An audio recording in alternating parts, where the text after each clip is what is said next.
address that was assigned to the S9 by your router. To find the IP, you can either log into your router directly and view the list of connected devices, or you can use one of several free network scanning tools, such as this tool called Advanced IP Scanner. There are dozens of different network scanning apps available, and some are even available from your phone. I've linked to the one that I've used in the description for reference. After the utility has finished scanning your network, it will show you a list of all the devices it found. Look for the one called Antminer and note the IP address. Next, open your web browser and type the IP address into the address bar. Please note that you can only reach this IP address while you're on the same network as the miner. The default username and password are both root. After logging in, you're taken to the system overview page. The information here isn't actually that useful. Before configuring the pools, let's go to the miner status page and make sure everything's working. Now this page is useful. The most important number on this entire page is the gigahashes per second average. This is how fast your miner is actually mining over time. Interesting. It looks like the S9 is actually hashing at 14.1 terahashes per second. This would explain why we were seeing higher than expected power usage earlier.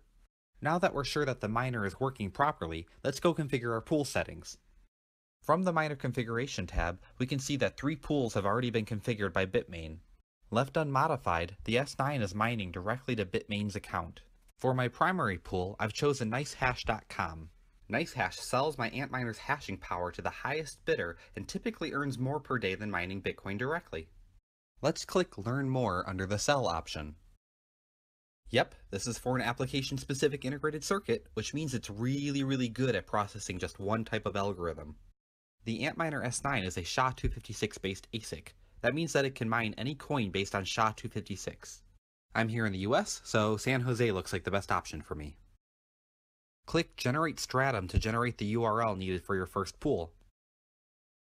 Okay, now we just need to copy the URL and paste it over in the miner configuration page. Now we need to find the worker name. This is how pools identify who you are. I'm already logged into NiceHash, so I'm going to click on the dashboard link. From the dashboard, I can see my automatically generated Bitcoin mining and deposit address. NiceHash uses this to uniquely identify my miners from anyone else's. Optionally, you can append the worker ID with a period followed by a number to differentiate multiple miners on NiceHash's dashboard. This can be useful for seeing individual stats for each of your miners. NiceHash does not use the password, but it won't work if it's blank. Though not required, it's a good idea to have a second pool to act as a backup. In this case, I've chosen pool.bitcoin.com. After logging in, head over to the dashboard. On the right, it shows us everything we need to know.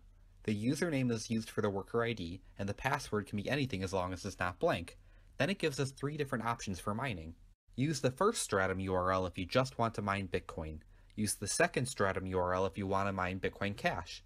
Finally, the third Stratum URL allows you to automatically switch between Bitcoin and Bitcoin Cash depending on which is the most profitable to mine at the time.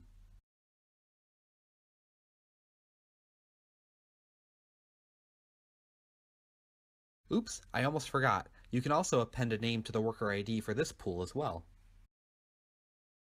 Finally, click the Save and Apply button to restart the mining engine using the new configuration. Next, go back to the miner status page to make sure everything's working. Please note, I've seen it take up to 5 minutes to start working again after applying a new configuration. Excellent. I'm seeing almost 14.2 terahashes per second right now. I can also see that both of the pools I configured show in a live status. Here I can see the automatically tuned frequency for each of the hashing boards.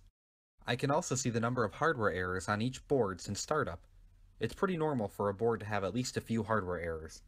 The hardware error metric would be way more useful if it showed you the number of hardware errors per hour rather than the total cumulative number since startup. Keep a close eye on the chip temperatures. The device will automatically cut off at 80 degrees Celsius. Under the ASIC status section, O's represent good ASIC chips, dashes represent undetected ASIC chips, and X's represent bad ASIC chips. As you can see, all 189 ASIC chips on this S9 are currently operating well. Finally, you can see each fan and how fast it's currently spinning. I'm pretty sure these are going at full blast right now. 24 hours later, we see that the S9 has maintained an average speed of just under 13.9 terahashes per second. It's a pleasant surprise to find that it's been running at nearly 400 gigahashes per second faster than advertised. Yikes, looks like one of these boards has had a lot of hardware errors. It's averaging almost 1 per minute. None of the chips have been detected as bad, but I should keep an eye on it just to be safe. Alright, let's head back to NiceHash and see how we've done. Not bad. According to NiceHash, I should be earning about 0.0045 Bitcoin per day, which at today's exchange rate is about $14.82. Since NiceHash's payout schedule doesn't line up perfectly with when I started the miner, the unpaid balance shown here doesn't really represent a true 24 hours worth of earnings.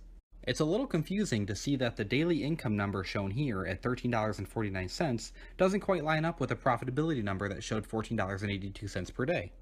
I prefer to be conservative when trying to estimate my profit, so I'm going to go with a smaller number here, which means that based on current rates, I should be able to earn about $400 per month with this device. Keep in mind that the S9 is using about 1400 watts at all times. With the average electricity rate in the US costing 12 cents per kilowatt hour, this will run you about $120 per month. Making things even more confusing, NiceHash shows an interactive history showing that I've earned almost 0.0076 Bitcoin per day, way higher than the earlier estimates. To determine the actual amount of Bitcoin I was able to mine, I redirected the miner to another pool at the 24-hour mark and subtracted any previous unpaid balance